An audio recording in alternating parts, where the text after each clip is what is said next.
اللهم صل على سيدنا ومولانا محمد۔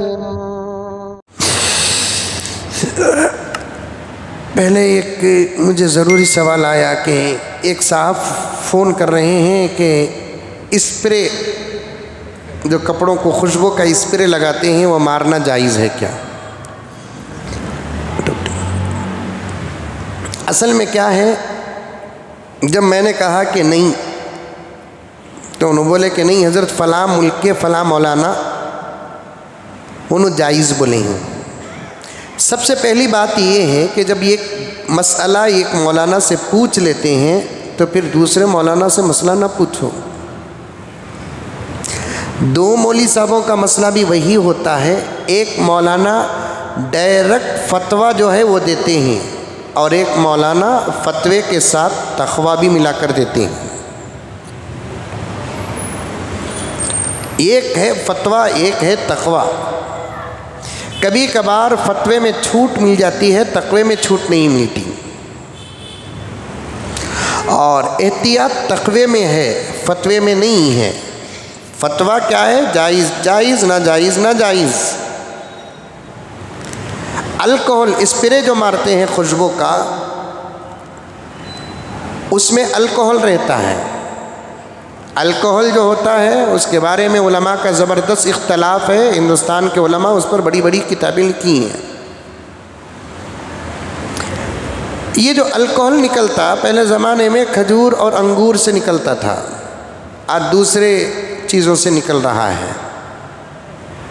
پھر بھی احتیاط اسی میں ہے کہ اس سے بچیں، کیونکہ بعض علماء، غور سے سنیے مسئلہ، بعض علماء کے نزدیک حرام چیز اس کی اصل کو سامنے رکھ کر کرتے ہیں، بعض علماء کے نزدیک حرام چیز اس کی ذات کو سامنے رکھ کر کرتے ہیں۔ کھجور اور انگور سے اگر نکلتا ہے تو وہ حرام ہے بولتے ہیں۔ بعض علماء فرماتے ہیں کسی سے بھی الکحل بنے، اگر اس کے اندر نشہ ہے تو وہ چیز حرام ہے۔ تو بہتر اور احتیاط اور تقویٰ اسی میں ہے کہ اسپرے کا استعمال نہ کریں۔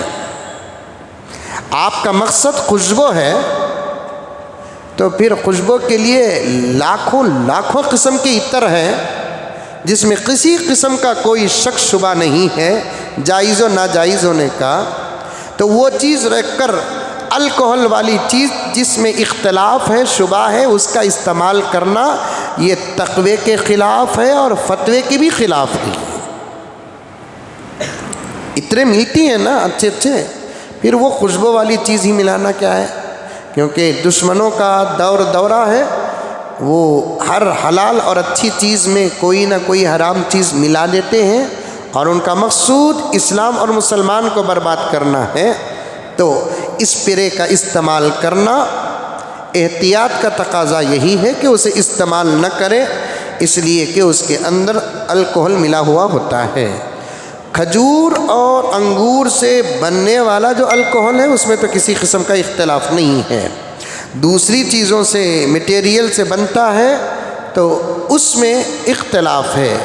بعض علماء فرماتے ہیں دوسری چیزوں سے بننے والے الکحل میں کوئی حرج نہیں ہے، بعض علماء فرماتے ہیں نکلا تو وہ اچھی چیز سے ہے، لیکن اس کے اندر اگر نشہ پایا جاتا ہے تو پھر اس صورت میں اس کا بھی استعمال نہیں کرنا۔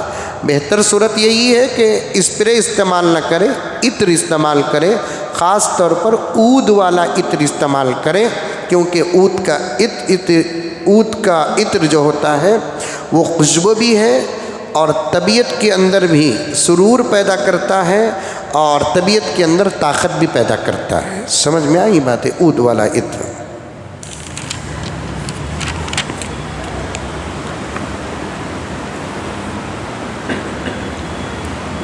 اویس صاحب بنگلور سے سوال کر رہے ہیں سنت اور نفل نماز کا طریقہ وہی ہے کیا جو فرض نماز کا؟ دیکھیے، نماز سنت، نفل، فرض، نام اور لیبل الگ الگ ہے اور ان کا مقام اور مرتبہ الگ الگ ہے۔